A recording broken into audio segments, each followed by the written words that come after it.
কি সুন্দর। এই এই এই খাবেন? এই এই বাবাল না না না না না না না না না যাবো না না যাবো পাকা টাকা আছে না।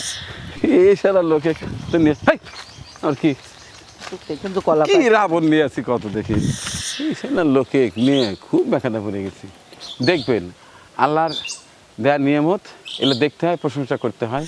এটা দেখতেও দেখেন কত সুন্দর, যেহেতু কোরবানি মানুষের একটা সৌন্দর্যের একটা বিষয় আছে, তাই না?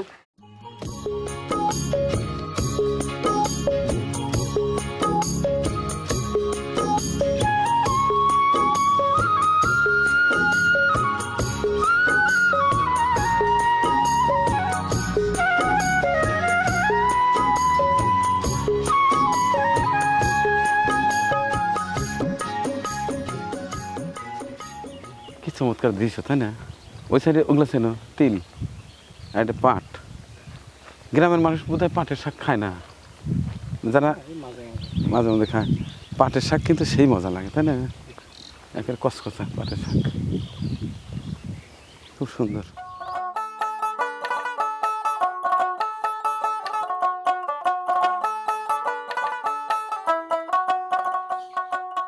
আসসালামু আলাইকুম কাকা, কেমন আছেন? এটা কথা হলো, এত সুন্দর সুন্দর আম ধরে রয়েছে, আপনি আমের গাছের নিচে বসে রয়েছেন, চাকু নাই, কাটিয়েও খান না, এই না পোলাপান কেউ পেরেটে খায় না, কি সুন্দর। এই এই এই এই এই বাবাল না না না না না না না যাবো না না যাবো। আপনি দিলে নেওয়া যায়, নাহলে আমার সমস্যা আছে। এইসব সাদের পোলাপান সাথে নিয়ে এসে তো আমার ইজ্জত থাকে না। হ্যাঁ এই বাবা আর না না না ওই দুজনে ও হ্যাঁ হ্যাঁ দেন দেন দেন সবাই নেন। হ্যাঁ আমি তো খাবার না, ও যে একজন ক্যামেরা ধরে এসে আঁকলিয়ে দিই। আচ্ছা ঠিক আছে, না বাবা আমাকে দিন, আমি আমি কাঁচা আম খাই না। ধন্যবাদ আপনাকে। এই গ্রামের নাম কি? নিতাইলপাড়া। নিতাইলপাড়া। নিতাইলপাড়া। নিতাইলপাড়া। আচ্ছা আসেন আসেন আসেন ভাই, আসেন তাড়াতাড়ি, অনেক দূর যাওয়া লাগবে ভাই।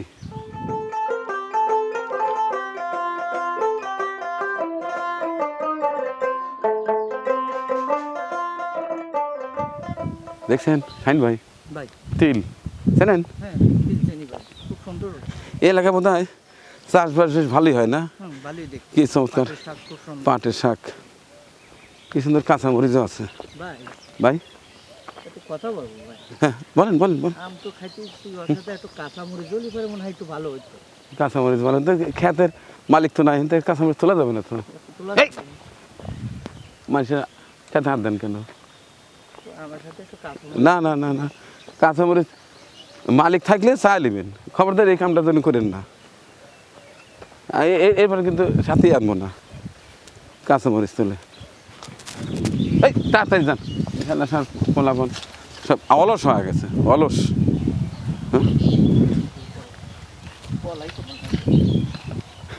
এই সারা লোকে তো নিয়ে আর কি কিন্তু কলা কি রাবণ নিয়ে আছি কত দেখি। হ্যাঁ হ্যাঁ না ওরা না গেলাম ভাই।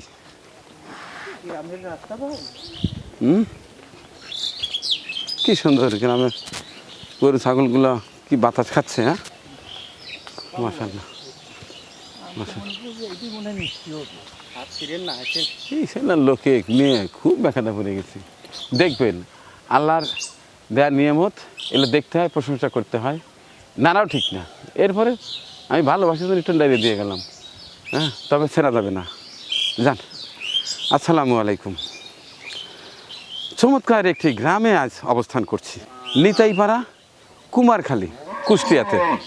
চমৎকার একটি ছিমছাম গ্রাম, প্রতিটি বাড়ির আঙিনায় বিভিন্ন ধরনের ফল ফুল সবজি, এবং বাড়ির আঙিনায় যে গাছগুলো থোকায় থোকায় লিচুর মতো আম ধরে আছে।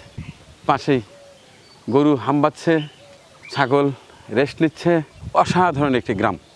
এই গ্রামের এক তরুণ উদ্যোক্তা আবির এবং তার আম্মু তিথি শখের বসে আজ থেকে প্রায় 5 বছর আগে দুটি গাভী গরু পালনের মাধ্যমে তার খামার শুরু। এখন গরু তেমন নেই, তাদের গাভীর থেকে যে বাচ্চা হয়, অর্থাৎ বকনাগুলো রেখে দেন এবং ষাঁড় বাচ্চাগুলো একটু বড় করে বিক্রি করে দেন। তো যাই হোক, তাদের বাড়িতে দুটো ষাঁড় অলরেডি বেশ বড় হয়ে আছে, একটি প্রায় 1000 প্লাস, আরেকটি 1000-এর কাছাকাছি। সংবাদ পেয়ে ছুটে আসলাম। এখন সেই তিথি অ্যাগ্রো ফার্মে যাব। আশা করছি ভিডিওটি ভালো লাগবে, সাথেই থাকবেন আশা করি।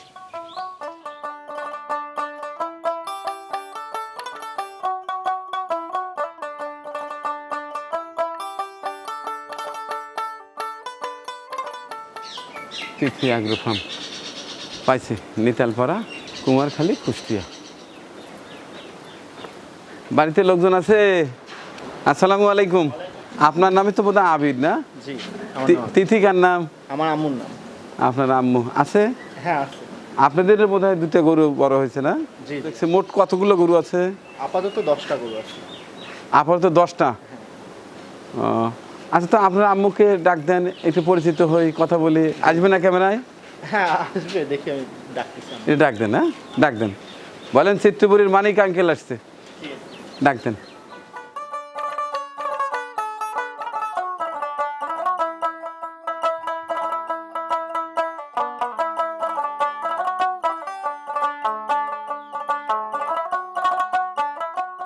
আসসালামু আলাইকুম। হ্যাঁ, তাহলে আপনি তিথি আপা? আচ্ছা, কেমন আছেন? হ্যাঁ, এই যে আপনার নাকি 2টা বড় গরু আছে, গরু দেখতে এলাম। হ্যাঁ ভাই, আমাদের বেশ খুব আদরের গরুটা। তাই? হ্যাঁ। এখন বলেন আপনার এই যে গরু পালনের শখ কবে থেকে শুরু? এটা আসলে করোনার সিজনে যখন আমরা গ্রামে আসি, 2020 সালে? জি, তখন করোনা। গ্রামে আসি বলতে আপনি থাকতেন কোথায়? শহরে, কুষ্টিয়া শহরে। আচ্ছা আচ্ছা ওখানে বাড়ি আছে, ওখানেই থাকতাম। তাই করোনার জন্য স্কুল কলেজ বন্ধ। আচ্ছা আচ্ছা। সেই জন্য একা সময় কাটানোর জন্য বাচ্চাদের নিয়ে চলে এসেছিলাম বাসায় গ্রামে? গ্রামে। আচ্ছা। আসার পরে তখন দুধ খাই আমার বাচ্চার, বিশেষ করে দুধ মানে ডেলি 2 কেজি করে আমার দুধ রোজানি করা হতো। হ্যাঁ। তাই ভাবলাম দুধ যখন কিনেই খাই, গাভী কিনে? গাভী কিনি। আচ্ছা। তারপরে থেকে মনে করেন এই গাভীর খামার শুরু। প্রথম 6টা গাভী কিনছিলাম। 6টা কিনছিলেন না? হ্যাঁ, আচ্ছা 6টা থেকে আমরা মানে সারা বাংলাদেশ ধরতে গেলে ভালো মানের যে গরুগুলো সেগুলো নিয়ে আসি। প্রথম মানে 2টা, তারপরে মানে কর্মচারী বেতন দিতে হয়, সেই সব করে পরে বাড়াতে যায় 6টা হয়ে 6টা গেছে। হলো। আচ্ছা ঠিক। ওই থেকেই বাচ্চা উৎপাদনে মানে বাড়ছে। আচ্ছা, মাশাআল্লাহ মাশাআল্লাহ, শুনে খুবই ভালো লাগলো। আসলে নিজের পরিবারের চাহিদা মেটাতে যদি নিজের বাড়িতে 1-2টা গাভী থাকে, ওখান থেকে যে খাঁটি দুধ পাওয়া যায়, ওটা তো ভেজাল মুক্ত। হ্যাঁ। আর বাজার থেকে আমরা যারা কিনি, যতই চাপা বেরোক, কিন্তু দুধের মধ্যে ভেজাল থাকবে। ভেজাল থাকে, আসলে গন্ধ করছিল, ওই জন্য আমি আরো রাগে মানে গাভী কিনে নিয়ে আসলাম যে নিজের হাতেই গাভীর দুধ খাবো। আচ্ছা আচ্ছা, মাশাআল্লাহ। তাইলে এখন গাভী কয়টা আছে? 3-4টা আছে। আমি গাভী বিক্রি করে দিচ্ছি। বিক্রি করে দিচ্ছেন? আমি একটু ওই আমার ওদিকে জমি আছে, ওখানে মানে ফার্মটা বড় করব। মাশাআল্লাহ। আর এইটুক জায়গার মধ্যে হয় না বলে মানে আপাতত ক্লোজ করে নিচ্ছি, নিয়ে যে কয়টা আছে ওইগুলো দিয়ে আবার নতুন করে শুরু করব। না, হবে মানে ইনশাআল্লাহ হবে। জায়গা তুলনায় গাভী অনেক হয়ে গেছিল, প্রায় আমার 45টার মতো মানে গরুই হয়ে গেছিল। হ্যাঁ, যার কারণে একটু কমায় দিচ্ছি, দিয়ে এখন আবার নতুন করে শুরু করব। আচ্ছা আচ্ছা, যাই হোক, এই যে বড় ষাঁড় গরু দেখতে পাচ্ছি, এটা কি আপনার নিজের ঘরের গাভী থেকে? গাভী থেকে না? এটা মোটামুটি বয়স কত হলো? এর বয়স 2 বছর প্লাস হয়ে গেছে। হ্যাঁ। দাঁতে কয়টা? দাঁতে 4টা। 4 দাঁত। নতুন গরুটা কি মাপছিলেন? হ্যাঁ, মাপা হয়েছে। কতটুকু আসছে? এটা 1100, প্রায় 1100 কেজি। 1100 মতো না? আর ওই যে পাশে আরেকটা দেখতে পাচ্ছি, ওইটা এর সমানই, প্রায় 1000-এর কাছে। একটু ছোট হবে না? ছোট, কিন্তু এর সমানই প্রায়, কিন্তু ওর একটু মাংস কম। আচ্ছা, তো এই গরুগুলো একটু বাইরে নিয়ে দেখলে ভালো হয়। বাইরে বের করবে, তার আগে এই অন্যান্য গরুগুলো একটু দেখি। হ্যাঁ, আচ্ছা, ঠিক আছে। আসেন। শুয়ে আছে একেবারে রানীর হালাতে। এটা কি বোধ হয় এটা মুন্ডি বকনা না? হ্যাঁ, বকনা। মুন্ডি বকনা না? হ্যাঁ। মাশাআল্লাহ, এটা বিশাল সাইজ। এর বয়স আসছে কত? এর 17 মাস। 17 মাস। জি, বাচ্চা পেটে। বাচ্চা পেটে? হ্যাঁ। কয় মাসে আছে? 4 মাস। আপনার তো কপাল না, ভালো তো। হ্যাঁ, বকনগুলো খুব দ্রুত কনসেপ্ট করে। তাই? আচ্ছা আচ্ছা আচ্ছা।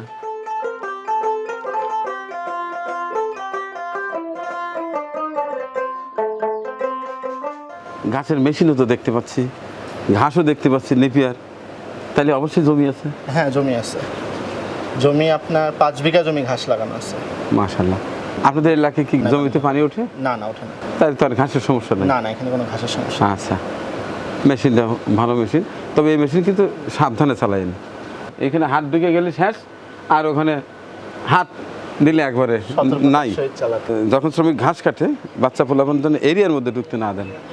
ছোট্ট একটা ভুলে কিন্তু বড় ক্ষতি হতে পারে। আচ্ছা, আসেন খামার দেখি। এটা তো গাভী না বকনা? এটা গাভী। দুধ হচ্ছে? হ্যাঁ, এটা দুধ হচ্ছে এখনো। হ্যাঁ, এখনো দুধ হচ্ছে। মাশাআল্লাহ, এখন 16 কেজি দুধ হচ্ছে। 16 লিটার দুধ হয়। এর মধ্যে প্রথম বিয়ানি বোধ হয় না? হ্যাঁ, এটা প্রথম বিয়ান। এটা দ্বিতীয়বার বাচ্চা পেটে আছে। ও আচ্ছা আচ্ছা, যাক, এই গাভী তো বিক্রি করেন না? গাভীও বিক্রি করি মাঝে মধ্যে। মাঝে মধ্যে? এটা কি বিক্রি করার ইচ্ছা আছে? হ্যাঁ, আপাতত এই বছর তো খামার একটু কমাই দিচ্ছি, গাভী বিক্রি করার ইচ্ছা আছে। আচ্ছা, দেখি এটা দেখি। এটা কি অবস্থা, পেটে বাচ্চা আছে নাকি? হ্যাঁ, এটা 7 মাসের। এটা 7 মাস হ্যাঁ, এটা 7 মাসের প্রেগনেন্ট? আচ্ছা, কেউ চাইলে এটা বিক্রি করে দিতে পারবেন? হ্যাঁ হ্যাঁ, এটা বিক্রি। কত টাকা হইতে পারে এটার দাম? এটা 2,80,000 টাকা। 2,80,000 টাকা? জি, এটা আপনার প্রথম বিয়ানে দুধ পাইছি 22 কেজি। এটা দ্বিতীয় বিয়ান? হ্যাঁ, এটা দ্বিতীয় বিয়ান। মাশাআল্লাহ মাশাআল্লাহ। আর অনেক বড় সাইজ। আর এটা কত টাকা দাম আসতে পারে? এটা 2,90,000 টাকা। এটা কেবল 2 দাঁত। 2 দাঁত? আর এটা আমি দুধ পাইছি আপনার 22-23 কেজি প্রথম বিয়ানে। এখনো 16 কেজি, আপনার 6 মাসের গাভ, তাও 16 কেজি দুধ আছে। কি বলেন? এটা খুবই ভালো আর কি দুধের জন্য। এর যখন আচ্ছা চলেন, ওই যে আচ্ছা। বড় দুধ একটু বের করেন।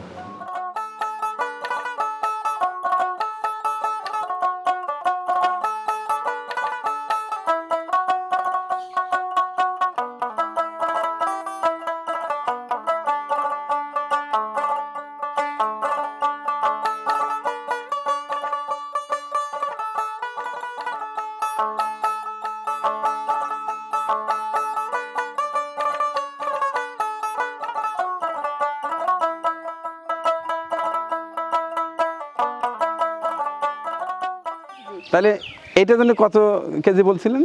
এটা 800 কেজি। 800 কেজি। আচ্ছা, এটার মোটামুটি দাম কত টাকা চাওয়া হচ্ছে? ছোট করে চাইন যাতে বিক্রি হয়ে যায়। না, আসলে এটা তো চাইতেই হয়, যেহেতু সবাই একটু দামাদামি করতে পছন্দ করে। দামাদের জায়গা রেখে চাইবেন? আচ্ছা বলেন। এটা চাচ্ছি যেহেতু একটু ভালো, মানে এটা আগামী বছর যারা কোরবানি দিবে, মানে পোষার জন্য এটা অনেক বড় হবে। বেশ না, অলরেডি তো বেশ হাইট। হ্যাঁ, অনেক হাইট, এখনই যথেষ্ট হাইট।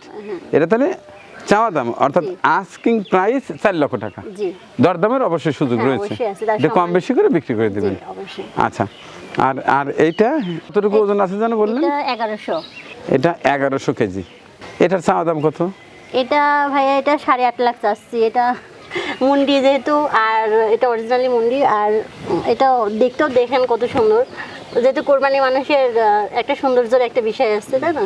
আর যারা দেখবেন, দেখে শুনে নেবেন, তারা সাক্ষাতে তখন একটু কম বেশি যাই হোক সম্মানী করে করা যাবে। কম বেশি করবেন। আসলে আপা এখন বর্তমানে একটা ট্রেডিশন আসছে কি, ওই কাস্টমার শুধু ওজনের উপরে একটা দাম নির্ধারণ করতে চায়।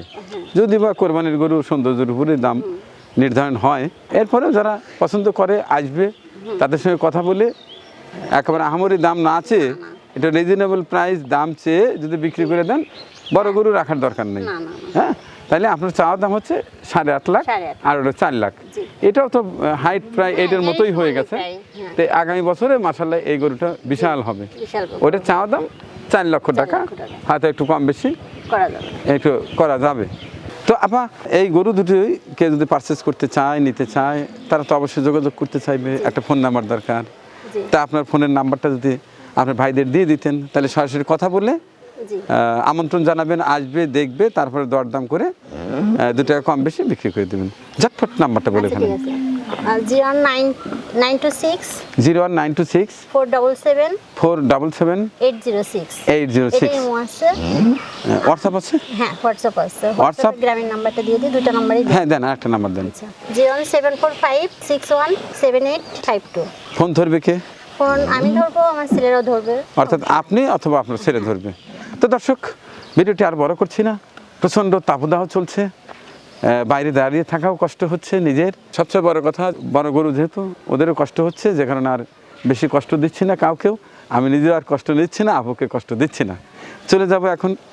যাওয়ার আগে একটাই রিকোয়েস্ট থাকবে, আমার ভিডিও যারা দেখেন, যারা মানিক ভাইকে ভালোবাসেন, তাদের কাছে আমি রিকোয়েস্ট করব, এই গ্রামে একদিন এসে আমার তিথি আপার সঙ্গে যোগাযোগ করে তার গরু দুটি একটু ভালো দামে নিয়ে নিলে আমি খুশি হব।